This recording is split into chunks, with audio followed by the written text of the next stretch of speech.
ஹர நம பார்வதி பதயே ஹர ஹர மகாதேவ. தாயுமான சுவாமிகள் திருவடிகளே போற்றி போற்றி. சத்குரு திருத்தாள் போற்றி போற்றி. சிவாய நம ஓம் சிவாய நமக. சிவாய நம ஓம் நம சிவாய. சிவாய நம ஓம் சிவாய நமக. சிவாய நம ஓம் நம சிவாய. சிவாய நம ஓம் சிவாய நமக. சிவாய நம ஓம் நம சிவாய. சிவாய நம ஓம் சிவாய நமக. சிவாய நம ஓம் நம சிவாய. ஹர நம பார்வதி பதயே ஹர ஹர மகாதேவ.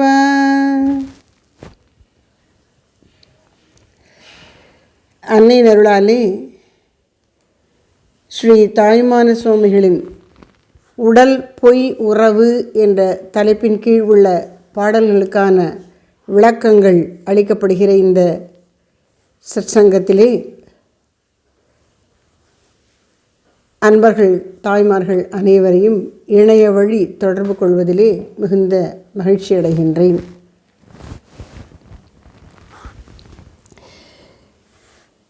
சென்ற வகுப்பிலே, சென்ற வாரம் இல்லை, அதுக்கு முந்தின வாரம், சென்ற வாரத்துக்கு முந்தைய வாரத்திலே நாம் 39வது பாடலுக்கு விளக்கம் பார்த்தோம். உடல் பொய்யுறவு என்ற தலைப்பில் 39வது பாடலுக்கு விளக்கம் பார்த்தோம். இன்றைக்கு 40வது பாடலுக்கு விளக்கம் பார்க்க வேண்டும். அந்த 39வது பாடலிலே அவர் என்ன சொன்னார்? கரைந்து கரைந்து உருகி கண்ணீர் ஆறாக விரைந்தே நிறுவிக்கற்பம் எய்த நிரந்தரமும் நின்னையே சிந்திக்க நீ கொடுத்தாய் மோனா நான் என்னை முழுதும் கொடுத்தேனே. இதில் ஜீவ சுதந்திரத்தை பரிபூர்ணமாக பகவானிடம் சமர்ப்பணம் செய்துவிட்டு பகவான் மயமாகவே அவரோடு சாயுஜ்யமாய் கலந்து விட்டான் ஜீவன் என்கின்ற அந்த பெருநிலையை விளக்குகிறார் ஸ்ரீ தாயுமானவர்.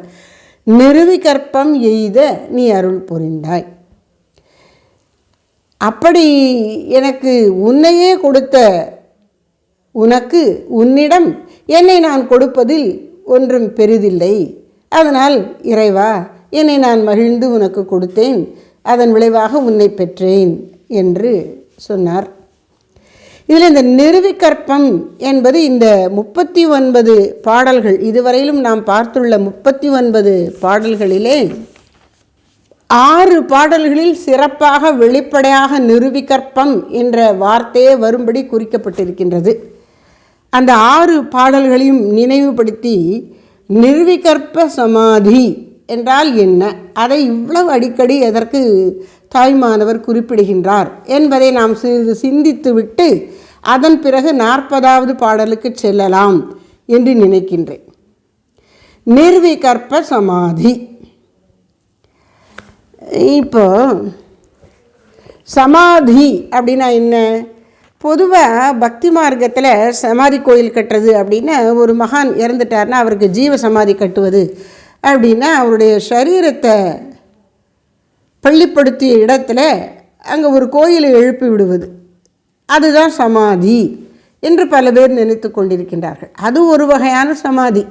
ஆனால் இங்கே பேசப்படுகிற சமாதி என்பது யோக நிலையில் மிக உயர்ந்தது. அஷ்டாங்க யோகத்தை பற்றி சொல்லும் பொழுது பதஞ்சலி 8 அங்கங்களை சொல்லுகிறார் இல்லையா? இயமம், நியமம், ஆசனம், பிராணாயாமம், பிரத்யாகாரம், தாரணை, தியானம், சமாதி. 8வது நிலை, மிக உயர்ந்த நிலைதான் தியானம். தியானத்துக்கு அடுத்து வருகின்ற சமாதி. முதிர்ந்த தியானம் சமாதி ஆகின்றது. ஆழ்ந்த தியானம் சமாதி ஆகின்றது. அதில் என்ன மாதிரியான சமாதி, என்ன வகையான சமாதியை இங்கே சொல்லுகிறார்? நிர்விகல்ப நிஷ்டை, நிர்விகல்ப சமாதி அப்படின்னு சம்ஸ்கிருதத்தில் சொல்லுவது நிர்விகல்ப. அதை தமிழ்படுத்தி நிருவிகற்ப அப்படின்னு சொல்கிறார். நிர்விகற்ப சமாதி. நிர்விகல்ப சமாதி அப்படின்னா என்ன என்று பார்த்தால், நிர்விகல்ப, விகல்பம் இல்லாத. நிர்விகல்பன விகல்பம் இல்லாத. நமக்கு தெரிந்த ஒரு பேர் நிர்மலா, மலம் இல்லாத, அழுக்கு இல்லாதவள் அப்படின்னு அர்த்தம்.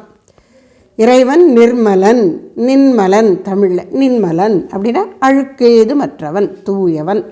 அதுபோல் நிர்விகல்பனா அந்த விகல்பம் இல்லாத நிலை அப்படின்னு அர்த்தம். சரி, இப்போ விகல்பம்னா என்ன? இது இல்லாத நிலை தான் நிர்விகல்ப சமாதினா. விகல்பம்னா என்ன? அப்போது இந்த நிர்விகல்ப சமாதி என்பதை புரிந்து கொள்வதற்கு முதல்ல அதனுடைய பெயரில் உள்ள ஒவ்வொரு அம்சமாக எடுத்துக்கொள்வோம். சமாதி அப்படின்னு சொன்னால் சமாதானம் என்றும் அதை சொல்லுவார்கள். அதாவது 2 பேர் சண்டை போட்டுட்ருக்காங்க, அப்புறம் சமாதானம் ஆயிடுச்சு, அந்த சமாதானம் இல்லை. மனம் பரிபூரண அமைதியில் ஆழ்ந்து உள்ளடங்கி இருப்பது சமாதானம். ஒரு புள்ளியில் அப்படியே கரைந்து மனம் என்றும் பார்க்கப்படுகிற ஒரு பொருள் என்றும் பார்த்தல் என்ற செயலும் இந்த 3மே இல்லாமல் அப்படியே ஓய்ந்து நிற்பது, அதுதான் சமாதி. மனம் அப்படி முற்றிலும் ஒடுங்கி நிற்கின்றது.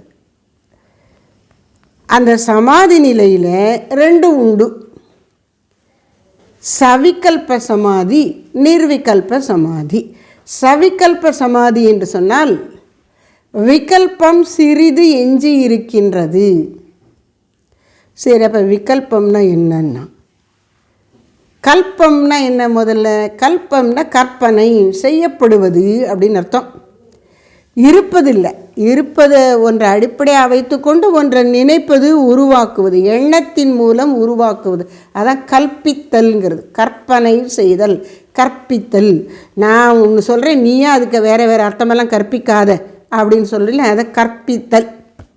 இல்லாத ஒன்றை இருப்பது போல உருவாக்குதல் மனசுனால், அதான் கல்பம். இந்த மனசுக்கு அந்த சக்தி இருக்குது.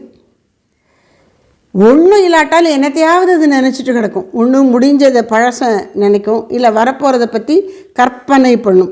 நடந்த அனுபவத்தின் அடிப்படையில் கற்பனை பண்ணும். அல்லது சங்கல்பத்தில் ஈடுபடும். இப்போது நாம் மனதின் தொழிலிலே செயலிலே 2 கவனிக்கணும். சங்கல்பம், விகல்பம் அப்படிங்கிற 2 பார்க்கணும். சங்கல்பம் அப்படின்னா ஒரு அர்த்தம் தீர்மானம், இதை செய்வேன் என்று தீர்மானிப்பது, அதுக்கு பேர் சங்கல்பம் எடுத்துக்கொள்வது, ஒரு உறுதியான முடிவு. ஆனால் இன்னும் ஆழமாக பார்க்கும்போது சங்கல்பம் என்று சொன்னால் ஒரு பொருளை குறித்து மனதில் எழுகிற முதல் எண்ணம். தெரு வழியாக போயிட்டுருக்கோம், அல்லது எந்த சூழல் இருந்தாலும் சரி, ஏதோ ஒரு தூண்டுதல் இருக்குது நமக்கு ஒன்றை பற்றி சிந்திப்பதற்கு. அப்போ தெரு வழியாக போகும்போது கடையில் 2 பக்கமும் என்னென்னமோ சாமான்கள்லாம் நிறைய தொங்க விட்டுருக்காங்க, நம்முடைய கண்ணை கவருவதற்காக, கருத்தை ஈர்ப்பதற்காக. அதை பார்த்த உடனே எல்லாத்தையும் பார்த்துட்டே வரோம், அது பாட்டுக்கு போயிட்டே இருக்குது. திடீர்னு ஒரு கடையில் ஒரு பர்டிகுலர் புடவையை பார்த்த உடனே அம்மா மேற்கொண்டு நடக்க மாட்டேங்கிறாங்க, இந்த புடவை எனக்கு வேணும். அப்போது இந்த புடவை எனக்கு வேணும் என்கின்ற அந்த ஆசையோடு கூடின நினைப்பு தான் சங்கல்பம். சங்கல்பம்னா ஒன்று நன்றாக இருக்குது, இது எனக்கு வேணும், இதை நான் செய்வேன் என்கின்ற எண்ணம் சங்கல்பம். அப்படி ஒரு சங்கல்பம் எழுந்த உடனே இது நல்லா இருக்குது, இது எனக்கு வேணும் அப்படிங்கிற எண்ணம் எழுந்த உடனே மனதுக்குள்ளேயே இன்னொரு பகுதி, இல்லை இல்லை நீ நினைக்கிற மாதிரி இல்லை, இது நல்லா இருக்காது, இந்த துணியை அலசினா இல்லை அப்படியே சல்லடையாக போயிடும், இது நல்ல துணி இல்லை, இதை வாங்கிடாத அப்படின்னு ஒன்று அதுக்கு எதிரடையாக சொல்லுகிறது. இந்த சங்கல்பத்தால் எதை செய்வேன் என்று தீர்மானித்தோமோ அதற்கு எதிர்ப்பான விஷயத்தை மனசே எடுத்து கொடுக்கிறது, அது புத்தி எடுத்து கொடுக்கிறது. அப்படி வச்சுக்கலாம். விவேக சக்தி சில சமயங்கள் அது சரியாக கூட இருக்கலாம், உண்மையாக கூட இருக்கலாம். உண்மையிலேயே ஒரு தவறான முடிவை ஆசையினால் தூண்டப்பட்டு மனசு செய்கிறேன்னு சொல்லும்போது அறிவு இதை செய்யாதே, இதனால் உனக்கு கேடு வரும் என்று நினைவுபடுத்துகிறது. அது விகல்பம். சங்கல்பம் விகல்பம். ஆசையோடு கூடின எண்ணம், சூழ்நிலையால் தூண்டப்பட்டு வருகிற எண்ணம், இப்படி சங்கல்பம் அடிக்கடி வந்து கொண்டே இருந்தால் அதனை மறுத்து மனசில் விகல்பமும் வந்து கொண்டே இருக்கும். இந்த வருகிற சங்கல்ப விகல்பங்கள் அப்படியே போயிடாது, மனசில் ஆழ பதிந்துவிடும். பிறகு புற தூண்டுதல் எதுவும் இல்லாமல் தானே மேலே வரும். அதுதான் விகல்பம். பார்க்க போனால் விகல்பங்கிறது என்ன? புறத்தூண்டுதல் எதுவும் இல்லாமல் பழைய வாசனைகளிலிருந்து கிளம்பி வருகின்ற எண்ணம். இப்போது நிர்விகல்ப சமாதி என்று சொன்னால் கிளம்பி வருவதற்கு ஆழ்மனதில் அன்கான்ஷியஸ் மைண்ட் அப்படின்னு சொல்லக்கூடிய அந்த அடிமனதில் எந்த பதிவுகளும் இல்லாத வகையில் அதை முற்றிலுமாக துடைத்து தள்ளி மனசுனை இல்லாமல் தூயதாக பண்ணியாச்சு. அந்த நிலை தான் நிர்விகல்ப சமாதி. இப்போ நம்ம தியானம் பண்ண உட்காந்தா தியானம் பண்ண விடாமல் கலைப்பது எது? மனதில் இருக்கக்கூடிய இந்த பழைய பதிவுகள். அந்த பழைய பதிவுகள் எண்ணங்களாக மேலே கிளம்பி வருகின்றன. அந்த எண்ணங்கள் 4 வகைப்படும். உணர்ச்சிகள், இன்ப துன்ப உணர்ச்சிகள், அன்பு, நட்பு, பொறாமை போன்ற உணர்ச்சிகள், ஐயம், சந்தேகங்கள் வரலாம். இப்படி அலைபாய்ந்து கொண்டிருக்கலாம். இது மனஸ் என்கிற பகுதியிலிருந்து வரக்கூடிய எண்ணங்கள். இவற்றின் பதிவுகள் உள்ளத்தில் அடியாழத்தில் சித்தத்திலேருந்து கிளம்பி வரும். அல்லது புத்தியினுடைய எண்ணம் எப்படி இருக்கும்? அது சிந்தனை. இது சரி, இது சரியில்லை, இதை செய்யலாம், இதை செய்யக்கூடாது, இது நல்லது, இது நல்லதல்ல, இது நித்தியமானது, இது அனித்தியமானது, இது தர்மம், இது அதர்மம் என்கின்ற பாகுபாடினை காட்டித் தருவது புத்தி. புத்தியிலிருந்து அத்தகைய எண்ணங்கள் வரும். அந்த எண்ணங்கள் எல்லாம் படிந்தெறிந்து அது போன்ற புத்தியின் வெளிப்பாடான எண்ணங்களின் வாசனைகளிலிருந்து கிளம்பி வரக்கூடிய விகல்பம் இருக்கலாம். அகங்காரம், நான் இதை செய்தே தீருவேன், உன்னை செய்யணும்னு நினைக்கிறோம். யாராவது எதிர்த்தாங்கன்னா இன்னும் கொஞ்சம் வீம்பு பிடிச்சிடும். சில பேருக்கு கட்டாயம் செய்வேன், நீ என்ன சொல்கிறது, அப்போ நான் செஞ்சே தீருவேன் அப்படின்லாம். அப்படி ஒரு ஈகோங்கிற இந்த அகங்காரத்தினால ஒரு திமிர் பிடிச்சி போய் உன்னை செய்வேன்னு தீர்மானிக்கிறோம். தவறானதை கூட செய்வேன்னு உறுதி எடுக்கின்றோம்.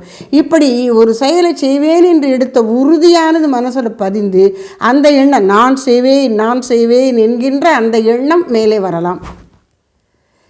இப்படி போட்டு வச்ச எண்ணங்களெல்லாம் நினைவு, மெமரி அப்படி மனசில் பதிஞ்சு கிடக்கு. அது வருது, அது ஏற்கனவே ஒரு தடவை நினைவாக வந்தது, அது மீளவும் வருகிறது. இப்படி மனதினுடைய 4 அம்சங்கள், அந்தக்கரணத்தின் 4 அம்சங்களின் செயல்பாடுகளான வகை வகையான எண்ணங்கள் எல்லாம் ஆழ் மனதிலிருந்து தியான நேரத்தில் மேலே குபுக் குபுக் என்று வந்து கொண்டே இருக்கும். இந்த பாட்டிலில் சோடா அடைச்சிருக்கு, கோழிக்குண்டு ஒன்று கிடக்கு, அப்போ எல்லாம் கீழே இருக்குது. அப்போ நம்ம விழிப்பு நிலையில் அதெல்லாம் கீழே அமுங்கி கிடக்கு, கோழிக்குண்டால் அடைக்கப்பட்ட சோடா பாட்டில் போல். அதுக்குள்ளே ஒரு கட்டையை சொருகி அதை ஓங்கி அந்த கட்டையை அடித்தா இந்த கோழிக்குண்டை அது கீழே தள்ளி விட்டுடுது. இப்போது அந்த சோடாலேருந்து அப்படியே நுரை நுரையாக வருது. அது மாதிரி தியானம் செய்யும் பொழுது மனதின் மேற்பரப்பிலே கான்ஷியஸ் மைண்ட் என்று சொல்லப்படுகிற உணர்வுறு மனது, நமக்கு அது தெரியுது அதில் என்ன எண்ணம் ஓடுதுன்னு. அந்த மனசில் ஓரளவுக்கு அமைதியை கொண்டு வந்து எண்ணங்கள் இல்லாமல் பண்ணுகிறோம். அப்படி மேல்பரப்பு மனது அமைதியானவுடன் ஆழ்மனதில் இருக்கிற எண்ணங்கள் எல்லாம் தலைதூக்க ஆரம்பிக்கின்றன. இதுதான் வழக்கமாக நமக்கு தியானத்துக்கு முயற்சி பண்ணக்கூடிய சாதகர்களுக்கு நடப்பது. அதனால் ஆரம்ப நிலையில் அல்லது பக்குவம் வராது போது, ரொம்ப நாள் சாதனை பண்ணினாலும் பக்குவம் அடையாமல் பண்ணிக்கிட்டே இருந்தால் என்ன ஆகிடும்? இந்த மாதிரி மனசில் எண்ணங்கள் மேலும் மேலும் கிளம்பி வந்து கொண்டே இருக்கும். தியானம் என்பது ஆரம்ப கட்டத்தில் மனதோடு செய்கின்ற போராட்டமே.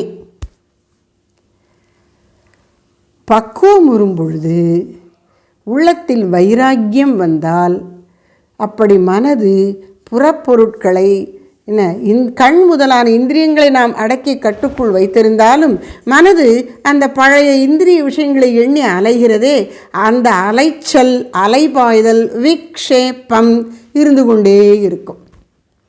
அது இல்லாத நிலை தான் சமாதி.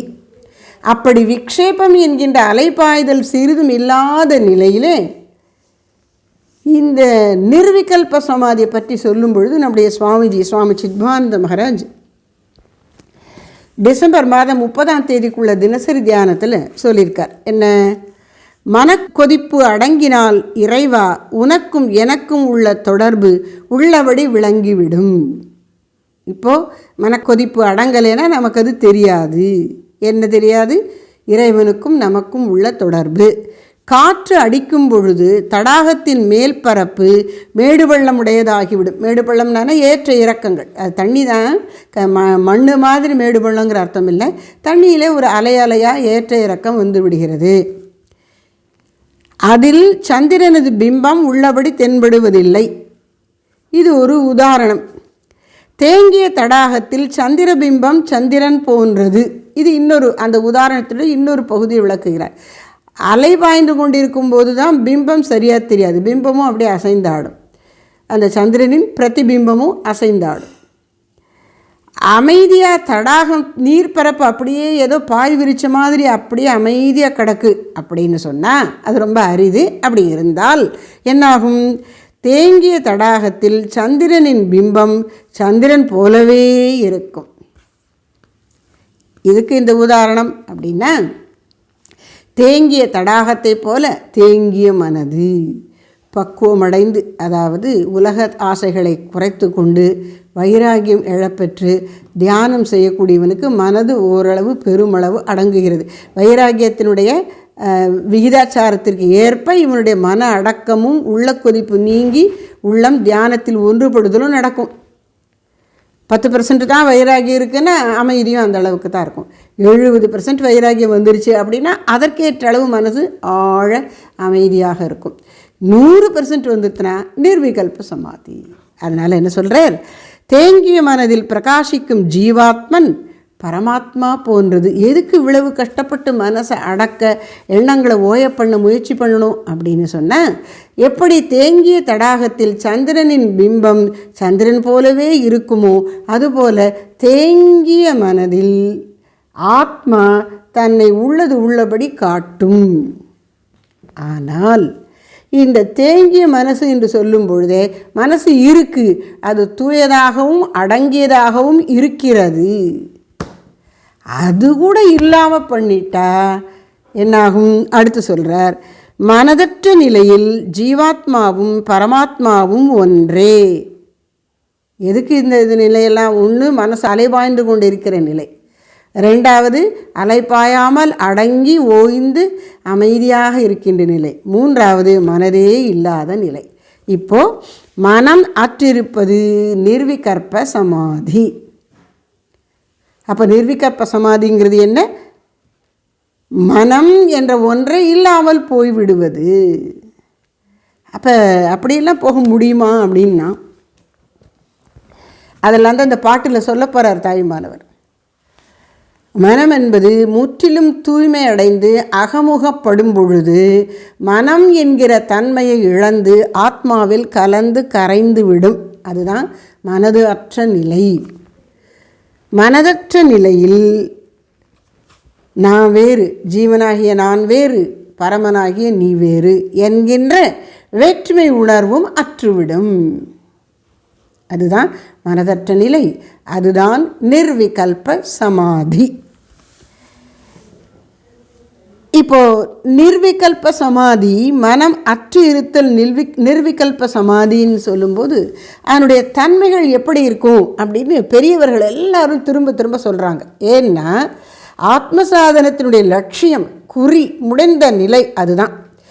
அதாவது கடவுளை ஒரு உருவத்தில் வழிபடலாம், கோயிலில் அவருக்கு ஒரு கற்சிலை வடித்து கோயில் கட்டி பூஜைகள் செய்து விழாக்கள் கொண்டாடி விரதங்கள் இருந்து எல்லாம் செய்து வழிபடலாம் அப்படின்னு நமக்கு இது ஒரு சலுகை தான் கொடுத்துருக்காங்க. இது முடிந்த நிலை இல்லை. இதை தாண்டி நீ வா, உன்னுடைய இந்த உடலே நிலையானதில்லை.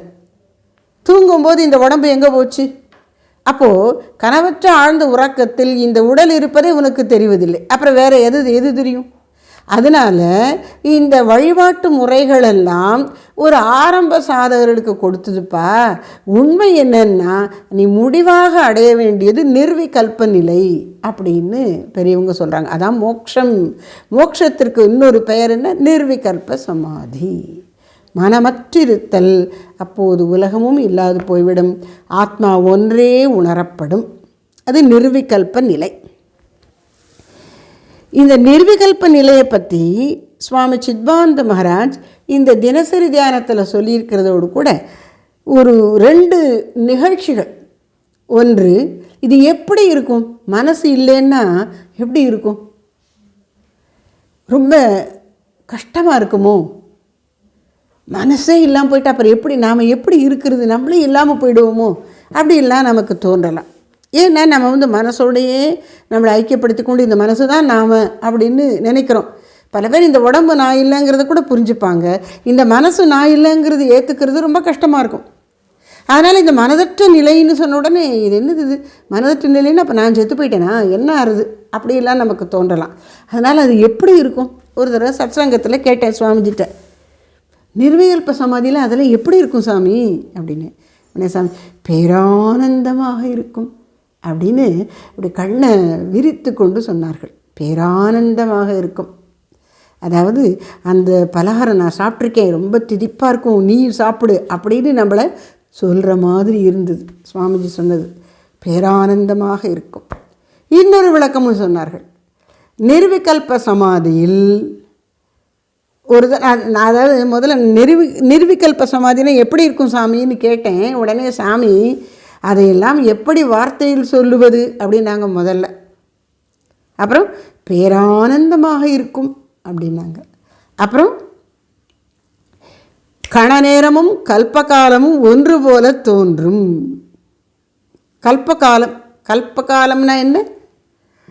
இந்த பிரபஞ்சம் தோற்றத்தில் விரிந்து இருக்கிறது பாருங்க, இப்போ காட்சிக்கு தெரிந்து கொண்டு அது மாதிரி இருக்கக்கூடிய காலம். அது எவ்வளோ காலத்துக்கு இருக்கும் அப்படின்னா, ஒரு பிரம்மாவுக்கு 100 வருஷம் ஆற வரைக்கும் இருக்கும். பிரம்மாவுக்கு 100 வருஷங்கிறது எத்தனை வருஷம் அப்படின்னு சொன்னால் அது பெரிய கதை. அந்த கால கணக்கு எப்படியெல்லாம் இயற்கை போய்கொண்டிருக்கிறது. காலம் என்பது காலங்கடந்த நிலையில் போய் கலந்து விடுகிறது போல இருக்குது. எப்படி அப்படின்னு சொன்னால், சத்துர்யுகங்கள், கிருத்தயுகம், திரேதாயுகம், துவாபர யுகம், கலியுகம், இந்த 4 யுகங்களும் சேர்ந்தது ஒரு சத்துர்யுகம். 42 சத்துர்யுகம். அப்புறம் இந்த சத்துர்யுகங்கள் அடங்கினது மன்வந்தரம். அந்த மன்வந்தரத்தில் 71 மன்வந்தரம் அடங்கினது பிரம்மாவுக்கு ஒரு பகல். அந்த பிரம்மாவுடைய ஒரு பகல், அப்புறம் ஒரு இரவு, அப்படி 365 நாள், ஒரு வருஷம், அப்படி 100 வருஷம் பிரம்மாவுடைய ஆயுட்காலம். இது முழுசு இவ்வளவு இந்த இப்போ எத்தனை கோடி கணக்கான வருஷங்கள் நமக்கு அதை போட்டு எண்ணிக்கை கண்டுபிடிக்கிறதே கஷ்டம். அத்தனை கோடிக்கணக்கான வருஷங்கள் இந்த உலகம் இருக்குமா, அப்புறம் தான் அதுக்கு அழிவு வருமா. யாரெல்லாம் நம்மளை பயமுறுத்துவாங்க, இந்த நாளைக்கு வந்துருச்சுங்கிற மாதிரியெல்லாம் சொல்லுவாங்க. அப்படி இல்லை, இத்தனை வருஷங்கள் அப்புறம்தான் பிரளயம் வருது. அதைத்தான் கல்பகாலம்னு சொல்கிறோம். இப்போது நிர்விகல்ப சமாதி என்பது கண நேரமும் இப்படி சொடுக்கிறோமே, இந்த நேரம், இந்த கண நேரமும் இந்த கல்பகாலமும் ஒன்று போல தோன்றும். கருத்து என்ன என்றால், காலத்தை கற்பனை செய்கின்ற மனது அற்று போய்விடுவதால் சமாதி நிலையில் காலத்தை பற்றி உணர்வே இருக்காது. காலம் கடந்த சொரூபத்தில் இருக்கிறான். அதான் கணநேரமும் கல்பகாலமும் ஒன்று போல தோன்றும் அப்படின்னு சொன்னாங்க சாமி. அப்புறம் பேரானந்தமாக இருக்கும் அப்படின்னு சொன்னாங்க. இந்த நிர்விகல்ப சமாதி குரு கிருப்பையால் சீடனுக்கு, பக்குவியான சீடனுக்கு கிடைக்கிறது. சீடனுக்கு வேதாந்தத்தை உபதேசித்து என்ன, அவனுடைய பக்குவத்துக்கு ஏற்ப தீட்சையை பல படிகளிலே உயர்த்தி சென்று இறுதியிலே பரமனோடு ஐக்கியப்படுகிற அளவுக்கு கொண்டு சேர்த்து விடுகிறார் குரு. அப்படி செய்யும் பொழுது குருவும் இஷ்டதெய்வமும் ஒன்றாகி விடுகிறார். அப்புறம் இந்த ஜீவனும் அந்த இஷ்டதெய்வமும் ஒன்றாகி விடுகிறது. அதுதான் நிர்விகல்ப சமாதி. அப்போது ஜீவன் குரு பரமன்கிற வேறுபாடுகள் இல்லாமல் ஒன்றே எஞ்சி இருக்குது. அந்த நிலைக்கு கொண்டு விடுவது எப்படி இருக்குங்கிறதுக்கு அந்த குருவருள் எப்படி வேலை செய்கிறது. அந்த நிர்விகல்ப சமாதி என்பது எண்ணம் சிறிதும் கற்பனை சிறிதும் இல்லாத நிலைங்கிறதுக்கு அழகான உதாரணம் குருதேவர் வாழ்க்கையில். குருதேவர் கங்கை கரையில் உள்ள அந்த தட்சிணேஸ்வர காளி கோயில் தோட்டத்திலே காளித்தாய்க்கு பூஜை செய்து கொண்டிருக்கிறார். பிறகு அவர் மனசு ரொம்ப ஒரு அதீதமான அசாதாரணமான லோக்க சாதாரணமல்லாத ஒரு பக்தி நிலையில் இருந்ததுனால அவருக்கு பூஜையெல்லாம் பண்ண முடியல. பெரியவங்களே பார்த்து, அதாவது அந்த ஓனர் அந்த தோட்டத்து சொந்தக்காரர், நீங்கள் வேலையை பூஜை பண்ணாட்டி பரவாயில்ல உங்களுக்கு சம்பளம் கொடுத்துருவோன்ட்டாங்க. அவர் பாட்டுக்கு அறையில் இருந்து கொண்டு அப்படியே பிரம்மமேன்னு இருக்கிறார். அப்போது அந்த தோட்டத்தில் ஒரு சிறப்பு என்ன அப்படின்னா, அந்த தோட்டத்தை ஏற்படுத்திய ராணி ராசமணி இங்கே சாதகர்களெல்லாம் வந்து தங்கணும் அப்படின்னு ஏற்பாடு பண்ணியிருக்காங்க. அவர்களுக்கு ஒரு 3 நாள் சில நாட்கள் குறிப்பிட்ட நாட்கள் அங்கே இருந்து தபஸ் பண்ணி போகலாம். அதுக்கு அவங்களுக்கு உணவு தங்குற இடமெல்லாம் கொடுத்துருவாங்க. அப்படி ஒரு ஏற்பாடு. அது மாதிரி நிறைய பேர் அங்கே வந்து செல்லுவார்கள். அப்படி ஒரு முறை தோத்தாபுரி என்கின்ற மகான் அத்வைத்த ஞானி அவர் வரார். ஞான அனுபூதி அவருக்கு வாய்த்திருக்கிறது. ஏமாத்து பெருவழியில் உண்மையான அத்வைத்த ஞானம் பெற்றவர். தோத்தா அப்படின்னா வானம்னு அர்த்தம். தோத்தாபுரி அப்படி வானத்தை போல ஆகாயத்தை போல வடிவங்களெல்லாம் கடந்த அந்த பெருநிலையில் இருக்கிறார் தோத்தாபுரி. அந்த துறவி வரார். அவர் வந்தவர் இவர் குருதேவரை பார்த்த உடனே இவர் வேதாந்த உபதேசத்துக்கு பொருத்தமான பக்குவியான சீடன் என்று பார்த்த பார்வையில் தெரிந்து கொண்டு உபதேசிக்கிறேன் என்று சொல்லி அவருக்கு உபதேசம் பண்ணுகிறார். அந்த வேதாந்த உபதேசம் என்ன? அந்த 4 மகா வாக்கியங்களை நினச்சி பாருங்களேன். அந்தந்த சம்பிரதாயத்துக்கேற்ற ஒரு மகா வாக்கியம் சொல்லுவாங்க. ஆனால் அந்த 4ல் நமக்கு அந்த எல்லாமே கிடைச்சிடுது. என்ன? பிரஜானம் பிரம்ம. பிரம்மம் என்பது பிரஜானமயமாக இருக்கிறது. பிரஜானம் என்பது என்ன? தூய பேரறிவாக இருக்கிறது. எண்ணங்களுக்கும் சாதாரண மனதின் அறிவுக்கும் ஆதாரமான தூய பேரறிவு, அதுதான் பிரம்மம். பிரஜானம் பிரம்ம. அப்புறம் உனக்குள்ளே இருக்கிற ஆத்மாங்கிறது எப்படிப்பட்டது? அயம் ஆத்மா பிரம்ம. குரு சிஷியனை சுட்டி காட்டி சொல்ல, அயம் ஆத்மா பிரம்ம. இந்த ஆத்மா பிரம்மன் தாயா. உனக்குள்ளே ஆத்மா இருக்குன்னு நீ சொல்கிறியே, அதுவும் இந்த பிரஜானம் பிரம்மன் சொன்னமே, அது 2 ஒன்று தான் அப்படின்னு விட்டார்.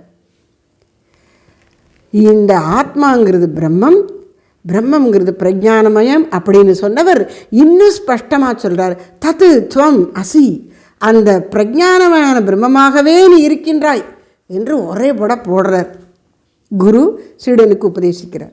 அப்படி தத்துவமசி என்று அவர் உபதேசித்த உடனே பக்குவியான ஜீவன் அதை உணர்கிறான். அகம் பிரம்மாஸ்மி. இப்படி 4 மகா வாக்கியங்கள். இந்த மகா வாக்கிய உபதேசம் தான் ரொம்ப the heart of the matter அப்படிம்பாங்களே, ரொம்ப மையமான பகுதி, ஹிருதயமான பகுதி சந்நியாசத்தில் கொடுக்கறது. அப்புறம் பிரம்மஸ்வரூபத்தை விளக்கக்கூடிய பிரம்ம மந்திரமும் கொடுப்பாங்க. இதை உபதேசிக்கிறார் யார்? தோத்தாபுரி சுவாமிகள் ஸ்ரீராமகிருஷ்ண பரமஹம்சருக்கு. இதுக்கப்புறம் தான் அவர் ஸ்ரீராமகிருஷ்ண பரமஹம்சர் அப்படின்னு அழைக்கப்படுகிறார். அதை அப்படி கொடுத்த உடனே அந்த தீட்சை அவர் கொடுத்து அதனுடைய நுணுக்கங்களை அவர் விளக்க இவருக்கு அப்படியே கிர்கிர்கிர்கிர்னு சமாதிக்கு போகிறது. அப்படியே நிற்கிறார். உலகம் மறந்து தியானத்தில் ஆழ்ந்து விட்டார். அப்போ இவர் தியானம் பண்ணும்போதும் ஒரு நல்ல குரு சீடனை அப்படி கவனித்து கொண்டே இருப்பார். எந்த நேரத்தில் எது தேவையோ அதை செய்யணுங்கிறதுனால. அதனால் இவருக்கு இதை சொல்லி கொடுத்துட்டு அங்கேயே நிற்கிறார் தோத்தாபுரி சுவாமிகள். எப்படி இருக்கு உனக்கு சொல்லு அப்படின்னு கேட்குறார். அப்போ அவர் சொல்கிறார், ராமகிருஷ்ண பரமஹம்சர், அம்பாளுடைய ரூபம் இத்தனை காலமும் நான் உபாசித்து வந்த அன்னை காளியின் ரூபம் என் மனசில் தெரிந்து கொண்டே இருக்கு. அதுக்கு மேலே எனக்கு போக முடியல அப்படிங்கிறார். அவர் என்ன சொன்னார்? நிர்விகல்ப நிலைக்கு செல், எண்ணங்களற்ற நிலைக்கு செல், மனதை புறந்தள்ளு, எல்லாம் ஒரே தள்ளு, அதை அப்படி தூக்கி தூர எரிஞ்சிட்டு நீ மேலே போ. சுத்த அறிவு மட்டும் நிற்கட்டும் என்றெல்லாம் அவர் விளக்கி இருக்கிறாரா? குருதேவர் சொல்ல, இல்லை எனக்கு காளியுடைய உருவம் தெரியுது, எனக்கு அதை தாண்டி போக முடியலை அப்படின்னு என்ன அர்த்தம்? நான் இருக்கேன், என் தெய்வமாகிய காளி இருக்கிறாள். அப்போ அந்த பேதம் இருந்து கொண்டே இருக்குது, எனக்கு அந்த பேதத்தை தாண்டி போக முடியலைன்ற. என்ன முடியலையா அப்படின்னு சொல்லி சுத்தமுத்தும் பார்த்தாரு. அங்கே ஒரு சின்ன கண்ணாடி சில்லு இருந்தது. அதை எடுத்து குருதேவர் நெத்தியில் ஒரு கீறுற இந்த புருவ மத்தியில், இந்த இடத்துல உன் மனசை குவித்து கொண்டு விவேகம் என்னும் வாளை எடுத்து காளியின் அந்த ரூபத்தை வெட்டி விட்டு போ அப்படின்றார். இந்த வடிவமும் நிலையில்லாதது. ஈஸ்வர தரிசனமாக இருந்தால் கூட அதுவும் நிலையில்லாதது. தனக்கு அந்நியமாக ஒன்று இருக்கும் வரையில் அது முழுமையானது ஆகாது. அதனால இதை தாண்டி போன்னு சொல்கிறார். இதுதான் நிர்விகல்பம். பாருங்கள், நம்ம மனசில் விகல்பங்கள் எப்படியெல்லாம் வரும், என்ன விதமான கற்பனைகள். அடுத்தவங்க பாவம் அவங்களுக்குள்ளே ஏதாவது பேசி சிரிச்சுட்டு போயிட்டுருப்பாங்க. என்னை பார்த்து தான் இப்போ சிரிச்சா அப்படின்னு நம்மளுக்கு தோன்றிடும் பார்த்திங்களா? அந்த மாதிரி விகல்பங்கள் நமக்கு வரும். இவருடைய விகல்பம் என்ன? அன்னை பராசக்தியின் காளித்தாயின் திருவுரு தியானத்தில் அவருக்கு அப்படியே பளிச்சுன்னு அழகாக தெரிகிறது, நேரில் பார்க்குற மாதிரி. அதுதான் அவரோட விகல்பம். அதையும் வெட்டி கொண்டு மேலே போங்கிறார். நிர்விகல்ப சமாதி. அப்படி அதை சொன்ன உடனே, இவர் குரு அப்படி சொல்லி கொடுத்த உடனே இவர் அதை செய்கிறார். உள்ள செய்துட்டு அது வெற்றிகரமாக செய்து விட்டாருங்கிறது குருவுக்கு வெளியிலேருந்து பார்க்கும்போதே தெரிகிறது. அப்படியே அவருடைய மூச்சு கூட இந்த மூச்சு போய் வரும் பாருங்க, அது கூட நின்று போச்சுங்களா? அது மரணம் இல்லை, அற்புதமான நிலை. இந்த சரீரத்தின் மூலம் வாழ்வதும் மனதை கொண்டு புறவுலகை பொருட்படுத்துவதும் முற்றிலும் ஓய்ந்து மரணமோ உறக்கமோ இல்லாத ஒரு பெருநிலை. அப்படி அவர் நிற்கிறார்.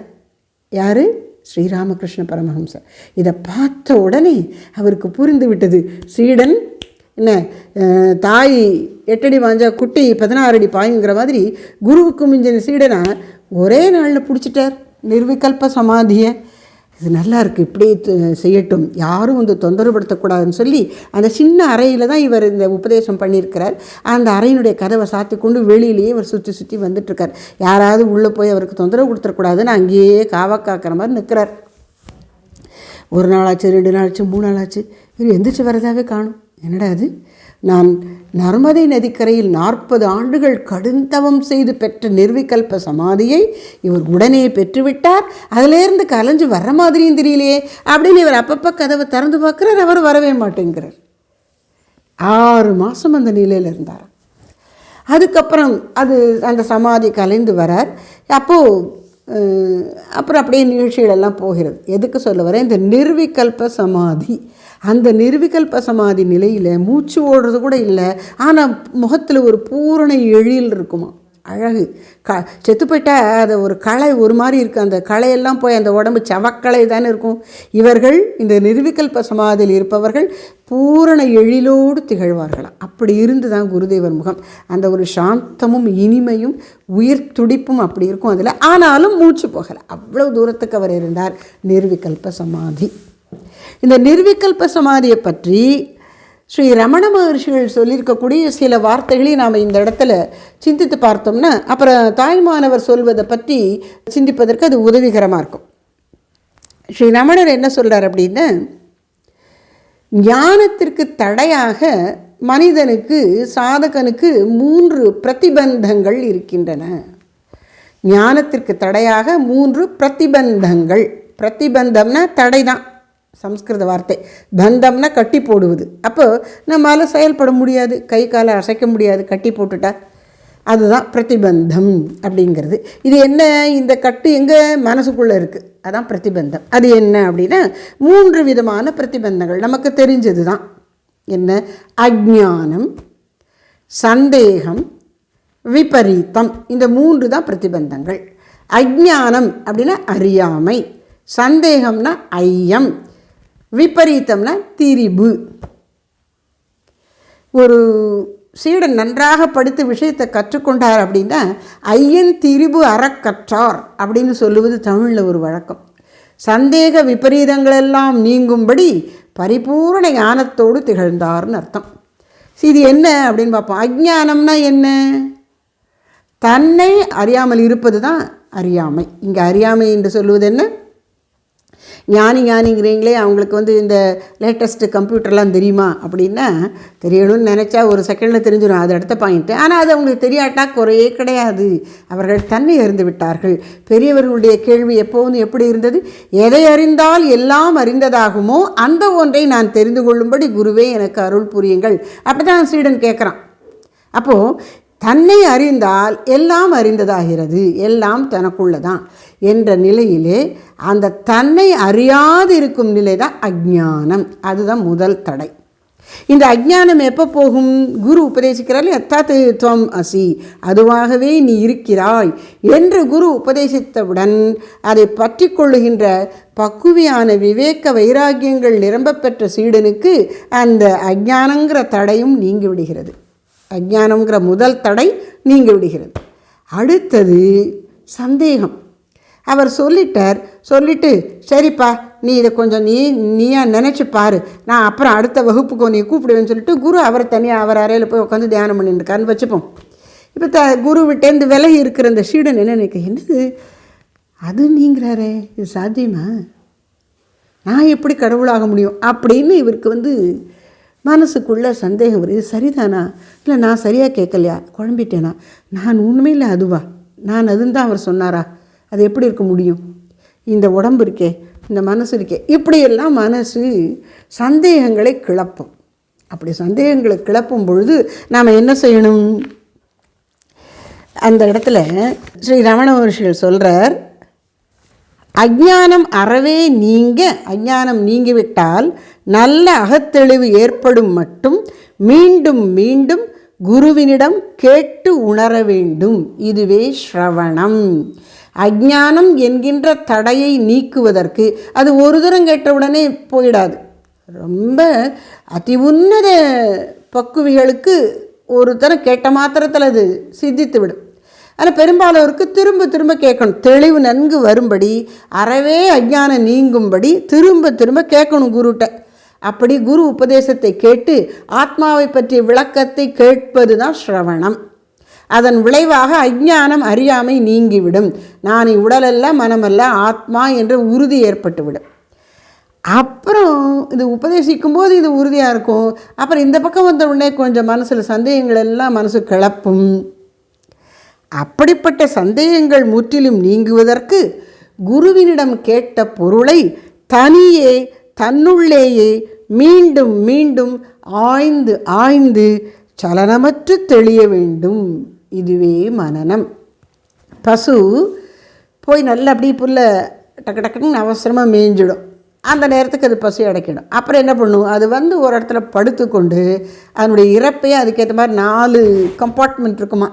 அப்படி சாப்பிட்ட அந்த புல்லை அரைகுறையாக கடித்து உள்ளே தள்ளின புல்லை திரும்ப மேலே கொண்டு நல்லா அப்படியே தாடையால் நல்லா அசை போட்டு திருப்பி உள்ளே தள்ளுமா. அப்போ இந்த 4 பிரிவாக இருக்கிற வயத்தில் நல்லா அசை போட்ட புல் ஒரு பக்கம் போயிடுமா. அசை போடாத சும்மா முழுங்கி வச்ச புல் மேலாக இருக்குமா, அது வந்துக்கிட்டே இருக்குமா. இப்படி அது செய்கிறதா. அது மாதிரி நம்முடைய மனதில் உள்ள சந்தேகங்கள் நீங்கும்படி குரு சொன்ன உபதேசத்தை, அதாவது அது நீயே, அந்த பரம்பொருள் நீதான் என்பதை திரும்ப திரும்ப மனதில் இருக்கக்கூடிய சந்தேகங்கள் நீங்கும்படி தானே தனியே தெளிவாக உணருவது. அப்போ அந்த முயற்சி பண்ணி ஆகணும். குரு சொல்லி கொடுத்துருவார், அதுக்கப்புறம் நீ சிந்தித்து உண்மையாக ஆக்கணும். அப்படி செய்வது மனனம். மனனத்தினால் சந்தேகம் அல்லது ஐயம் நீங்கும். இப்படி ஸ்ரவண மனனங்களால் ஐயமற்ற வஸ்து நிச்சயம் ஏற்பட்ட பிறகும், வஸ்து நிச்சயம் அப்படின்னா பரம்பொருளின் தன்மை என்ன என்பதை பற்றிய உறுதியான அறிவு. வஸ்து நிச்சயம் ஏற்பட்ட பிறகும் முடிஞ்சிருச்சா எல்லான்னு இல்லை, வெகுகால பேத வாசனையால் பல ஜென்மங்களில் நான் வேற, இறைவன் வேற, நான் வேற, உலகம் வேற, நான் வேற, மற்ற மனிதர்கள் வேற, நான் வேற, விலங்குகள் வேற, நான் வேறு, ஜடப்பொருட்கள் வேற, வேறு வேறு வேறு என்று இந்த பேத பாவனையை 5 நிலையில் பார்த்துட்டோம்ல. நான் வேறு, இந்த ஜடப்பொருள் வேறு, இந்த ஜடப்பொருள் வேறு, இந்த ஜடப்பொருள் வேறு, இது சேரு, இது டேபிள், எப்படி பொருட்களுக்குள்ளேயும் வேறுபாடு, எனக்கும் ஜடத்துக்கும் வேறுபாடு, எனக்கும் உயிர்களுக்கும் பிராணிகள் விலங்குகள் நம்ம சுற்றி இருக்க அதுக்கு எனக்கும் வேறுபாடு, எனக்கும் அடுத்த மனிதர்களுக்கும் வேறுபாடு, எனக்கும் தெய்வத்துக்கும் வேறுபாடு, எங்கே பார்த்தாலும் வேறுபாடு தான் என்ற இந்த உலகத்தை பற்றி நினைத்து பல காலம் பல ஜன்மாந்திரங்களில் நான் நினைத்து பழகிவிட்டதாலே அந்த வெகுகால பேத வாசனையால் அது வேறு என்று நினைப்பதே மனசில் ஒரு வாசனையாக சித்தத்தில் படிந்து போயிருக்கும். அந்த படிந்திருக்கின்ற பேத வாசனை தான் விபரீத புத்தி. அந்த விபரீத புத்தி போகும்படி ஆழ்ந்து தியானத்தில் அதை உணரணும். இந்த விபரீத புத்திங்கிறதுனா என்ன அப்படின்னா, உள்ளது இல்லாததாகவும் இல்லாதது உள்ளதாகவும் தெரிவது தான் விபரீதம். உள்ளது அப்படியே தெரியாமல் மாற்றி இல்லை போல தோணுது, இல்லாதது இருக்கிறது போல தோன்றுகிறது. நான் இந்த உடம்புங்கிறது நிச்சயமாக தோன்றுகிறது.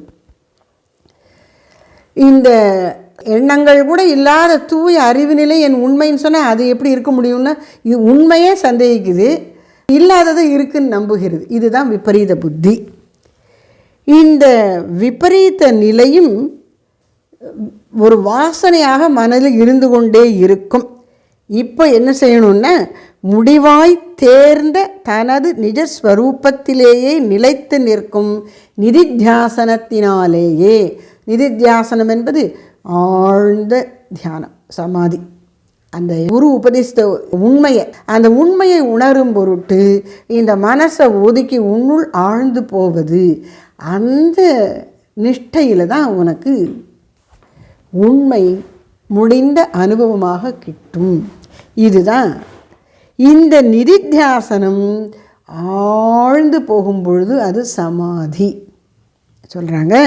அப்போது சமாதி என்பது என்ன என்று ஒரு 4-5 லட்சணம் சொல்கிறார் ஸ்ரீரமண மகர்ஷி. இந்த அதாவது இதெல்லாம் ஒரு நாள் ஒரு உரையாடலில் பக்தர்கள் கேள்வி கேட்கும்போது அதுக்கு சொன்ன பதில்களில் வருது. அப்படி அவர் சொல்லக்கூடிய அந்த 5 குறிப்புகள் என்னன்னு பார்ப்போம். எத்தடையுமற்று நிஜஸ்வரூபத்தில் நிலை நிற்றல். நிர்விகல்ப சமாதினா என்ன? எத்தடையும் அற்று. தடைனா என்ன? முதல்ல அந்த 3 பார்த்தோம் இல்லையா, அஜ்ஞானம், சந்தேகம், விபரீதம், அந்த 3ம் நீங்கிவிட்டது. அதன் பிறகு தான் உனக்கு சமாதி வரும். அதனால் எத்தடையுமற்று. அப்போ தடையெல்லாம் நீங்கிட்டால் என்ன இருக்கும்னா, உண்மை உள்ளது உள்ளபடி உணரப்படும் நிஜஸ்வரூபத்தில் நிலை நிற்றல், அதுவே சமாதி, நிர்விகல்ப சமாதி. நிஜஸ்வரூபம் என்ன? அறிவே வடிவான அழியாத ஆனந்தமயமான பொருள் நான், சத் சித் ஆனந்தம், அதுவே நான் என்ற உணர்வு, அதுதான் நிஜஸ்வரூபம். அந்த நிஜஸ்வரூபத்தில் நிலை நிற்றல். அப்படி நினைக்கும் பொழுது இப்போது குருதேவர் சொல்கிறார் இல்லையா, அம்பாளுடைய ரூபம் எனக்கு தெரிகிறதே, அதை தாண்ட முடியலையேன்னு சொல்கிறார் இல்லையா. அப்போ தனக்கு அந்நியமாக இருந்தால் தானே ஒரு வடிவத்தை பார்க்க முடியும். இப்போ எனக்கு என் முகத்தையே பார்க்க முடியாது, கண்ணாடியில் வேணால் பார்க்கலாம். அப்போ எனக்கு வெளியில் கண்ணாடின்னு ஒன்று வச்சா என் முகம் அதில் பிரதிபலிக்கும். என்னால் என் முகத்தை பார்க்க முடியாது, முன்னாடி இருக்கிற ஒன்றை தான் பார்க்க முடியும். என்னை விட்டு தள்ளி தனியாக எனக்கு அந்நியமாக இருக்கிற ஒன்றை தான் பார்க்க முடியும். அப்போ பார்த்தாலே அது என்னிலிருந்து வேறுபட்டதுன்னு ஆகி போயிடுது. அப்போது தனக்கு அயல் ஏதுமற்ற பரிபூரண சாந்தி நிலை.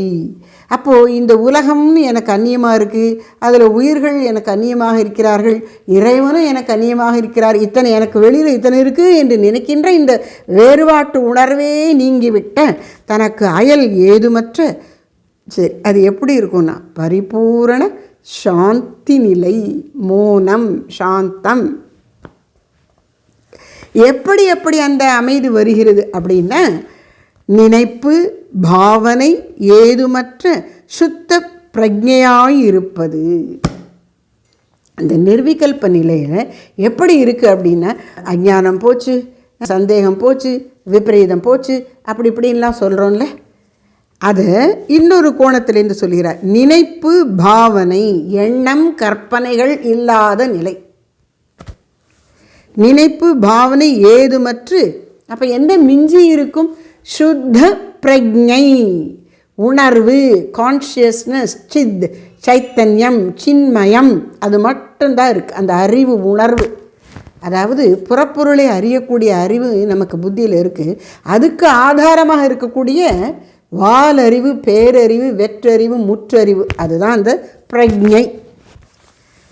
அதுக்கு இன்னொரு ரொம்ப சிம்பிளான ஒரு விளக்கம் கொடுப்பாங்க. சாமி ஒரு தடவை சொன்னாங்க. அதை சொல்லிவிட்டு அந்த ஆத்மாங்கிற தன்னுடைய தன்மையை உணரும்போது, ஓ இவ்வளவு தானா, இதுக்கு தானே இவ்வளவு கஷ்டப்பட்டேனா அப்படின்னு தோணும் அப்படிங்கிறாங்க. என்னவா, நான் இருக்கிறேன். அந்த சமாதி நிலையில் அதுவானால் அது ஆவார் அதுவே சொல்லும் அப்படிங்கும் பொழுது யாராவது ஒருத்தர் வந்து இதுதான் ஆத்மா அப்படின்னு சொல்லி கொடுக்கறதுக்கு அங்கே குருவுக்கு கூட வேலை இல்லையா. அப்படி இருந்தால் அது இன்னும் நீ பூரண அத்வைத்த அனுபவம் வரலன்னு அர்த்தம். அதை ரெண்டாவதே அங்கே இருக்கப்படாது. உன்னை நீ உணர்தல். அவன் ஒன்னையே எப்படி அறிய முடியும், தன்னை எப்படி அறிய முடியும்னா அதுக்கும் சொல்லிட்டார் ரமணர். தன்னை அறிதல் என்பது தானாய் இருத்தல். நான் இருக்கிறேன், அகமஸ்மி. அகம் பிரம்மாஸ்மின்னு சொல்லும்போது கூட நான் ஒன்று இருக்கேன், பிரம்மம்னு ஒன்று இருக்குது, அந்த பிரம்மமும் நானும் ஒன்று. ஆனால் அப்புறம் சொல்லணும். இங்கே அது கூட இல்லை. அகமஸ்மி, நான் இருக்கிறேன் என்கிற உணர்வு தான் ஆத்மா. அந்த உணர்வில் நிலைத்து நின்று எண்ணங்களை கடந்து இருப்பது தான் நிர்விகல்ப சமாதி. அது ஏதோ உட்காந்து தியானம்னு சமாதின்னு உட்காந்தா தான் கிடைக்குமான்னா, அந்த ஞானிகள் திரும்ப திரும்ப ஆழ் அதில் போயிட்டு அவர்களுக்கு அது இயல்பாகிவிடும். அப்போ அவங்க கண்ணை திறந்து வேலை பார்த்தாலும் அந்த சமாதி நிலை கலையாது. அது சகஜ சமாதி, நிர்விகற்ப நிஷ்டை. அது நிஷ்டையாக தொடர்ந்து இருப்பதாக வரும்பொழுது சகஜ சமாதி. இது பேதத்திரிபு அற்ற நிலை, வேறுபடுத்தி பார்க்கின்ற விபரீத புத்தி இல்லாத நிலை. இதில் மனசினுடைய விக்ஷேபம் ஏதுமில்லை. விக்ஷேபம்னா அலைப்பாய்தல், மனதின் அலைப்பாய்தல் சிறிதும் இல்லை. எண்ணமே எழலையே, அகந்தையே எழவில்லையே. முதல்ல அகந்தை எழுகிறது பிரம்மத்திலேருந்து, அப்புறம் அந்த அகந்தையிலேருந்து எண்ணம் வருகிறது, எண்ணத்திலேருந்து உலகம் வருகிறது. இப்போது இந்த அகந்தையே அடிபட்டு போயிடுது. அதுதான் இந்த முக்தி நிலையாகிய நிர்விகற்ப நிலை. அப்போ என்ன நம்ம புரிஞ்சுக்கிறோம்? நிர்விகற்ப நிலை என்பது அகந்தை, அதன் பிண்டையாகிய மனம், அதன் பிள்ளைகளாகிய எண்ணம், இது இல்லாத மூல நிலை ஆத்மஸ்வரூபம். இதுதான், இதை உணர்ந்திருப்பது தான் நிர்விகல்ப சமாதி. இது வரைக்கும் நாம் பார்த்த 39 பாடல்களில் ஸ்ரீ தாய்மான சுவாமிகள் மோனத்தை பற்றி எல்லா இடத்துலையும் ஏதாவது ஒரு வகையில் குறிப்பிட்டாலும் கூட நிர்விகல்ப நிஷ்டைன்னு தெளிவாக குறிப்பிட்டே சில பாடல்களில் சொல்கிறார். அந்த பாடல்களை மட்டும் சுருக்கமாக பார்ப்போம். 8, 16, 19, 33, 36, 39 6 பாடல்கள். அதில் இந்த நிர்விகல்ப நிஷ்டை பற்றி சொல்லப்படுகிறது. அதை பார்ப்போம். 8வது பாடல். கேட்டலுடன் சிந்தித்தல் கேடிலா மெய்த்தெளிவால் வாட்டமரா உற்பவனோய் மாறுமோ, நாட்டமுற்று மெய்யான நிஷ்டையினை மேவினர்கட்கு அன்றோதான் பொய்யாம் பிறப்பு இறப்பு போம். இப்போது நம்ம பார்த்தோம் இல்லையா, இந்த 3 விதமான தடைகளும் நீங்கி மெய்ஞானம் பெறுவது, தன்னை அறிவதுன்னு 3 தடைகள் என்னென்னு பார்த்தோம். அஞ்ஞானம், சந்தேகம், விபரீதம், அறியாமை, ஐயம், திரிபு. இதை நீக்குவது எப்படி? அறியாமையை நீக்குவதற்கு கேட்டல், ஸ்ரவணம், குரு உபதேசத்தை பணிவோடும் ஒடுங்கிய கூர்த்த மதியோடும் ஒருமுகப்பட்ட மனதோடும் கேட்டு அறியாமையை போக்கிக் கொள்ளுவது, அதுதான் ஸ்ரவணம். அந்த அறியாமை போகிற வரையில் திரும்ப திரும்ப அந்த குரு உபதேசத்தை கேட்கணும். கேட்டலுடன் சிந்தித்தல், கேட்டதை அப்படியே தூக்கி தூர போட்டுறாமல் திரும்ப திரும்ப நினச்சி பார்த்து மனசுக்குள்ளே வரக்கூடிய ஐயங்களையெல்லாம் நீக்கி கொள்ளணும், அது தெளிவு பெறணும், அது சிந்தித்தல். அப்புறம் கேடிலா மெய்த்தெளிவால் வாட்டமரா உற்பவனோய் மாறுமோ, அதாவது இந்த அடுத்ததாக அந்த நிலையிலே நீ ஆழ்ந்து நிற்கணும். அது சிந்தித்த அந்த விஷயத்தை, கேட்டு புரிந்து கொண்ட விஷயத்தை தியானத்தின் மூலம் உண்மயமாக்கணும். இந்த இடத்துல நாம் ஒரு ரகசியத்தை புரிஞ்சுக்கணும். நிர்விகல்ப சமாதிக்கு மட்டுமல்ல, இப்போ நம்மகிட்ட இருக்கக்கூடிய ஏதேனும் ஒரு கெட்ட குணம் அல்லது கீழான குணத்தை மாற்றணும் அப்படின்னு நினைக்கிறோன்னு வச்சுக்கோங்க. இப்போ உதாரணமாக கோபம் எனக்கு அடிக்கடி வருது, புசுக்குன்னு கோபம் வந்துடுது, அதை போக்கணும்னு நினைக்கிறேன். அப்படின்னா என்ன செய்யணும் அப்படின்னா, இந்த கோபத்தை போக்குவதற்கு கோபத்தினுடைய கேடுகள் என்னென்ன அப்படின்னு நினைக்கணும். கோபம் இல்லாமல் இருந்தால் என்னென்ன நலன் அப்படின்னு நினைக்கணும். அப்போ கோபத்தை விடுவதற்கு என்ன வழி அதெல்லாம் நினைக்கணும். அதை கோபம் இல்லாமல் இருந்தால் எப்படி இருக்கும் அதை நினைக்கணும். இப்போது இந்த கோபத்தை விடுவது என்பதற்கு வெளியிலே செயலிலே நடைமுறையிலே அது வருவதற்கு முன்னால் தியானத்தில் இப்படி கோபத்தை நீக்கி நம்ம மனசில் இருந்த எண்ணத்தினால் கோபத்தை நீக்கி கோபமற்ற சாந்த பொறுமையான மன்னிக்கும் தன்மையை மனசில் உணர்ந்து ஆழ்ந்து நிற்கணும். அப்படி தியானத்தில் அதாவது கோபமற்ற நிலையை என்ன அந்த சினம் இல்லாத அந்த அமைதி நிலையை மன்னிக்கும் நிலையை மனசில் தியானம் பண்ணி நம்ம மயமாக்கினாதான் மனம் முழுசும் அந்த இயல்பு வந்துடணும். அப்போ தான் அப்புறம் அந்த செயலில் வரும். அதாவது மனசுக்கே அப்படின்னு சொன்னால் மனம் கடந்த நிலையில் அது அப்போ என்ன செய்யணும்? அதுதான் தியானத்தினால நிதித்தியாசனத்தினால இப்படி வரக்கூடிய சந்தேகமற்ற ஞானத்தையும் பழைய வாசனையினால் மாறி நினைக்கும் பொழுது அதை மாற்றுவதற்கு தியானம் பண்ணி அப்படியே நம்ம மயமாக ஆக்கிடணும். அப்படி செஞ்சால் தான் உனக்கு பிறவி போகும். அதுக்கு என்ன செய்யணும்? நாட்டம் உற்று மெய்யான நிஷ்டையினை மேவினர்க்கு அன்றோ பொய்யாம் பிறப்பிறப்புப்போம். அப்போது பிறப்பு இறப்பு என்கின்ற இந்த ஜென்மம் எடுக்கக்கூடிய நிலை மாறுவது எப்போ? இந்த நிர்விகல்ப நிலையில் நீ நிற்கும் போது தான். அதுதான் முக்தி, அதுதான் மோட்சம் என்று இந்த 8வது பாடலிலே சொல்லுகிறார். அப்போ இதில் நமக்கு என்ன கிடைச்சது? 3 விதமான பிரதிபந்தங்கள் அல்லது தடைகளாகிய அஞ்ஞானம், சந்தேகம், விபரீதம், அறியாமை, ஐயம், திரிபு அவற்றையெல்லாம் ஸ்ரவண மனன நிதித்தியாசனங்களில் நான் நீக்கிக்கொண்டு பிறகு அந்த தியானத்திலே ஆழ்ந்து தொடர்ந்து நிஷ்டை கூடி நின்று அதை இயல்பாக ஆக்கி கொண்டு விடுகிறான். அப்போ அவனுக்கு கண்ணை மூடி தியானம் பண்ணணுங்கிற அவசியம் கூட இல்லை. எல்லா நேரத்துலையும் அவன் தான் ஆத்மாங்கிற உணர்விலேயே இருப்பான். அது 8வது பாடலில் இப்படி இந்த ஸ்ரவண மனன நிதித்தியாசனங்கிற கோணத்திலேருந்து நிர்விகல்ப நிஷ்டையை தாய்மானவர் விளக்கியிருக்கிறார். அப்புறம் 16வது பாடல் எடுங்க. அப்பொருளும் ஆன்மாவும் ஆரண நூல் சொன்னபடி தப்பு இல்லா சித்து ஒன்றாம் ஜாத்தியினால் எப்படியும் தேரில் துவைத்தம் சிவாகமமே சொல்லும் நிஷ்டையாரும் இடத்து அத்வைத்தமாம். நிஷ்டையாரும் இடத்து அத்வைத்தமாம் என்பது இங்கே நாம் எடுத்துக்கொள்ள வேண்டியது. உன்னுடைய உலக வாழ்க்கையிலே உடல் வாழ்க்கையிலே துவைத்தம் திரும்ப திரும்ப உனக்கு வந்து கொண்டே இருக்கும். ஆனால் உன்னுடைய ஞான அனுபூதியிலே அத்வைத்தம் சித்திக்கும்.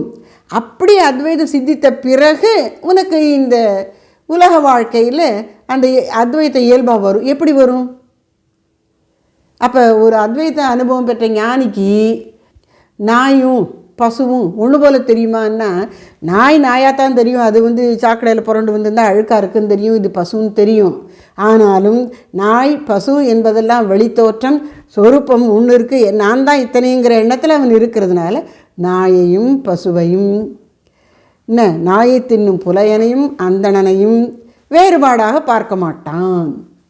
ஒரு மாதிரி விவகாரத்தில் வேறுபாடுகள் தோன்றிக்கொண்டே இருந்தாலும் உள்ளூரை இவனுக்கு சர்வ நிச்சயமாக தெரியும், ஒரு பொருள் தான் இந்த வேஷமெல்லாம் போட்டுக்கொண்டிருக்கிறது என்று.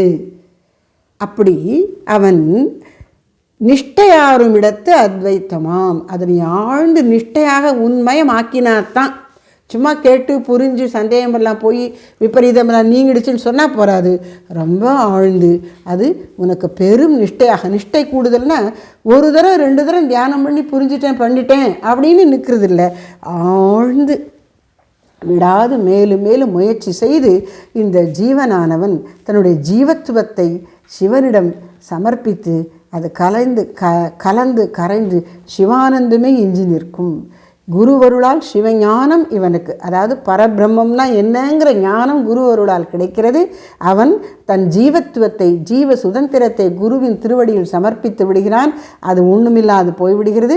அப்போ அந்த சிவானந்தம் மட்டும் எஞ்சியிருக்கிறது.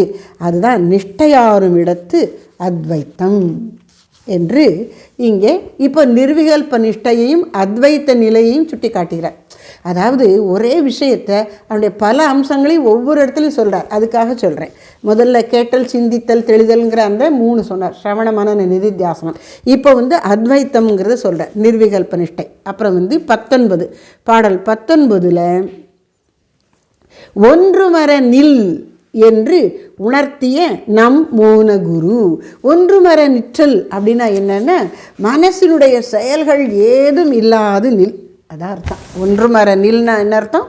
இப்போது தியானத்துக்கு ஒருத்தர் உக்காந்துட்டாலே சரீரத்தாலும் இந்திரியங்களாலும் செய்யக்கூடிய செயல்களெல்லாம் நின்று போயிடும். அப்போ இங்கே என்ன தான் மிச்சம் இருந்து தொந்தரவுபடுத்தி கொண்டிருக்கு? மனசு. ஒன்றுமர நில் அப்படின்னா என்ன அர்த்தம்?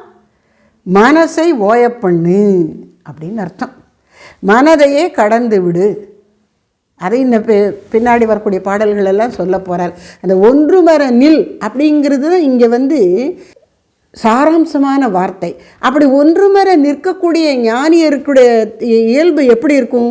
குரு அருளால் அந்த நிலை சித்தித்த பிறகுங்கிறத அடுத்து சொல்கிறார். எங்கே பார்த்தாலும் திக்கனைத்தும் கை குவிக்கும் சின்மயர். எங்கே பார்த்தாலும் அவருக்கு அந்த சொரூப்பமே விளங்குகிறது. யார் கீழானவன் மேலானவங்கிற எந்த பேத புத்தி இல்லாமல் சொரூப்ப உணர்வே அவருக்கு இருப்பதனால திக்கனைத்து எங்கே பார்த்தாலும் கை கூப்பி கும்பிடுறாராம் அந்த ஞானி பக்தன். அப்படி எல்லாமா அவன் இருக்கிறான். அதெல்லாம் பின்வருகிற வாக்கியங்களில் சொல்லப்படுகிறது. அதை எடுப்பில் வச்சுட்டார். ஒன்றுமர நில் என்று உணர்த்திய நம் மோன குரு. அப்போ இங்கே குருவினுடைய உபதேசத்தில் நிர்விகல்ப நிலையில் இரு என்பது சொல்லப்பட்டதுன்னு ஒன்றுமர நில். அதுதான் இந்த ஒன்றும் அப்படின்னு சொன்னது எண்ணங்கள். எப்படிப்பட்ட எண்ணங்கள்? மனசில் வரக்கூடிய இன்ப துன்ப உணர்ச்சிகள், புத்தியில் வரக்கூடிய தீர்மானிக்கக்கூடிய நல்லது கெட்டது என்கின்ற பாகுபடுத்தும் எண்ணங்கள், அகங்காரத்தினால் செய்யக்கூடிய தீர்மானங்கள், இவை அனைத்தின் பதிவாக சித்தத்தில் இருக்கக்கூடிய எண்ணங்கள், இதெல்லாம் இந்த 4 வகையான எண்ணங்களும் இல்லாமல் இரு. ஒன்றுமர நில். இது 19வது பாடலிலே நிர்விகல்ப சமாதிக்கு கொடுக்கப்பட்டிருக்கிற விளக்கம் தாய்மானவரால் என்று பார்க்கிறோம்.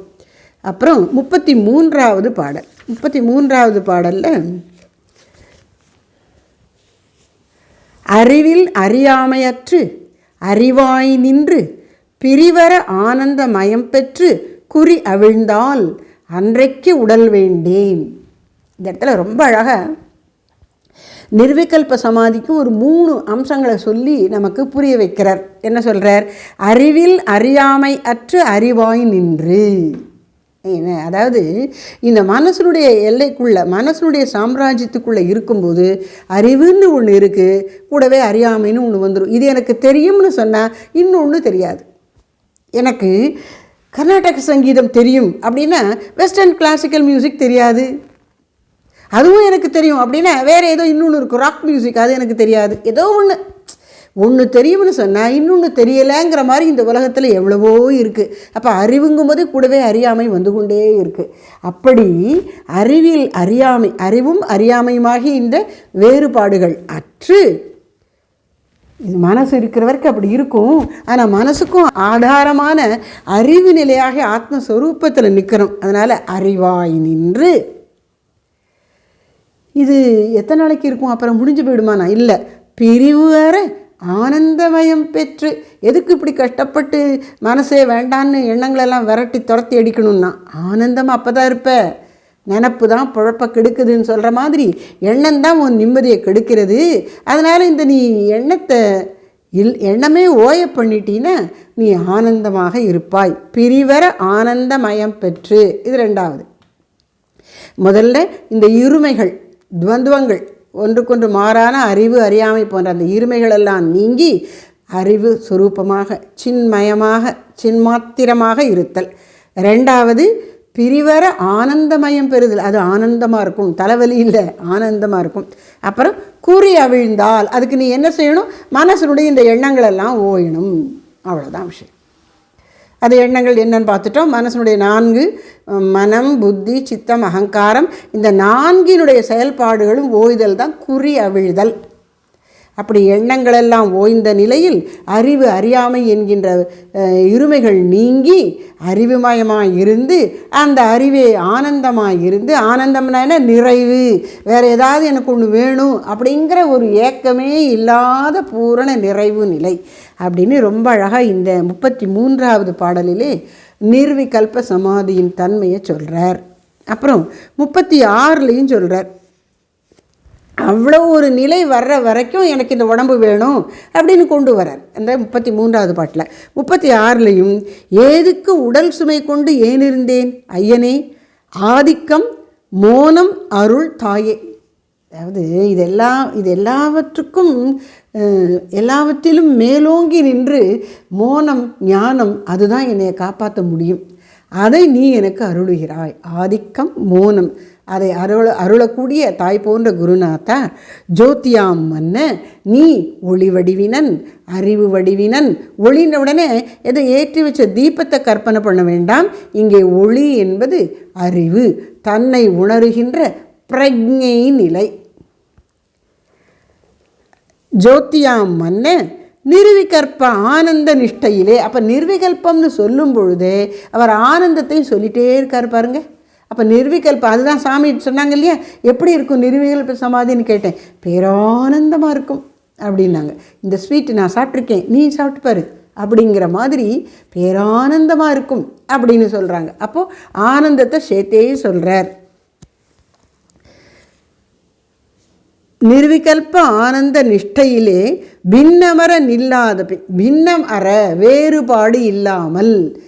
அதாவது யாருக்கும் வேறுபாடு, ஜீவனுக்கும் பரமனுக்கும் வேறுபாடு இல்லாமல் ஜீவன் என்று இதுகாரும் நினைத்து கொண்டிருந்த நான் உண்மையில் பரமனே என்கின்ற உயர்நிலை தான் இந்த நிர்விகல்ப சமாதி என்பதை இந்த 39வது பாடலிலும் விளக்குகின்றார்.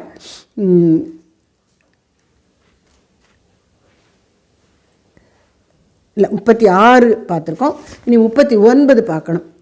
கரைந்து கரைந்து உருகி கண்ணீர் ஆறு ஆக விரைந்தே நிர்விகற்பம் எய்த நிரந்தரமும் நின்னையே சிந்திக்க நீ கொடுத்தாய் மோனா நான் என்னை முழுதும் கொடுத்தேனே. இங்கே அகங்கார நாசம், அகந்தையின் நாசமே முக்தி. முக்தினா என்ன, யான் எனது என்கின்ற அகங்கார மமக்கார உணர்வு முற்றிலும் நீங்கி விடும்போது அந்த கோணத்திலேருந்து நிர்விகல்ப சமாதியை உணர்த்துகின்றார். அப்போது என்னை முழுதும் கொடுத்தேன் என்பது தான் ஜீவ சுதந்திரத்தை இந்த சீடனானவன் பரிபூரண மகிழ்ச்சியோடு சம்மதமாக குருநாதர்கிட்ட ஒப்படைக்கிறான். அதாவது டாக்டர் பில்லை போட்டு தீட்டி விட்டு நம்மகிட்ட இருக்கிற பணத்தை பறிச்சுப்பாராம். குரு என்னத்தை பறிப்பார்னா இந்த பணத்தின் மீது உனக்கு இருக்கிற பற்றுதலை நீக்கி விடுவார். அவர் பணத்தை பறிக்கும். நீ என்ன தட்சணை கொடுக்க போகிறேன்னு அவர் பார்க்க மாட்டார். நாம் ஏதாவது குரு தட்சணை கொடுக்கணும்னு நினைக்கிறேன். அப்போ அவர் ஒன்றுமே வேண்டாம், ஒன்றே எனக்கு கொடுத்துருன்னு கேட்டுருவார், பெருசாக அப்படிங்கின்றவர். அப்படி தந்தது உந்தன்னை கொண்டது எந்தன்னை சங்கரா ஆர்கொலோ சதுரர். அப்படி அவர் என்ன பண்ணுறார், நின்னையே சிந்திக்க நீ கொடுத்தாய். அந்த நிலையை அடைவதற்கு என்ன நான் பண்ணணும்னா நிரந்தரமும் இடையீடின்றி அந்த பேருணர்விலே நிலைத்திருக்கணும். அப்போ விரைந்தே நிர்விகற்பம் எய்த, அது வேகமாக வந்துடும். அதுக்கு நீ ரொம்ப ஒன்றும் கஷ்டப்பட வேண்டாம் அப்படிங்கிறார். அவ்வளோ தூரத்துக்கு அகந்தையை விட்டவனுக்கு ஆனந்தம் அப்போதே கைகூடும். இந்த பகவத்கீதையில் 18வது அத்தியாயத்தில் 66வது ஸ்லோகம், சர்வதர்மான் பரித்யஜ்ய மாம் ஏகம் சரணம் விரஜ அகம் துவா சர்வ பாப்பேபியோ மோக்ஷயிஷ்யாமி மா சுச்சக அப்படிங்கிற, எல்லா தர்மங்களையும் அறவே தியஜித்துவிட்டு என்னையே சரணடைக, நான் உன்னை பாப்பங்கள் அனைத்திலிருந்தும் விடுவிப்பேன், வருந்தாதே அப்படின்னு கிருஷ்ணர் சொல்கிறார், உத்தரவாதம் கொடுக்குறார் பக்தனுக்கு. இங்கே தர்மங்களை தியஜித்து விட்டுனா என்ன, தர்மத்தை விட சொல்கிறாரே அப்படின்னு லோக்க சாதாரணமான அதர்மங்கள், அதில் நாட்டம், அதில் அது உண்மைங்க எண்ணம், அதையெல்லாம் விட்டு அது எல்லாவற்றையும் துறந்து நீயே எனக்கு சகலமும்னு பிடிச்சிடணும். இதை செஞ்சு இந்த புண்ணியம் எனக்கு இருக்கணும், இந்த அன்னதானம் பண்ணணும், அதை பண்ணணும், இதை பண்ணணும், அப்படிலாம் பண்ணினா ஒன்றும் உனக்கு கடவுள் கிடச்சிட மாட்டார். ஆனால் கொஞ்சம் நிம்மதி கிடைக்கும், உலக வாழ்க்கையில் கொஞ்சம் நிம்மதி கிடைக்கும். ஆனால் கடவுள் கிடைக்கணும்னா கடவுள் தான் வேணும், இதெல்லாம் எனக்கு வேண்டாம், நீ தான் எனக்கு வேணும்னு சொல்லணும். அதுதான் சர்வதர்மான் பரித்தியஜ்ய மாம் ஏகம் சரணம் பிரஜ. அதைத்தான் இங்கே சொல்கிறார், என்னை முழுதும் கொடுத்தேனே. அப்படி கொடுத்தேன்னு சொல்லிவிட்டு உலக விஷயங்களை ஆசையோடு எண்ணிக்கொண்டிருந்தால் அது உண்மை இல்லை. அதனால் என்ன செய்யணுமா, நிரந்தரமும் நின்னையே சிந்திக்க நீ கொடுத்தாய். அப்போ எனக்கு இந்த உலக வாழ்க்கையில் இருக்கக்கூடிய அது மேலே மதிப்பு போச்சு, அதில் ஆசை போச்சு, எனக்கு வைராகியம் வந்தாச்சு.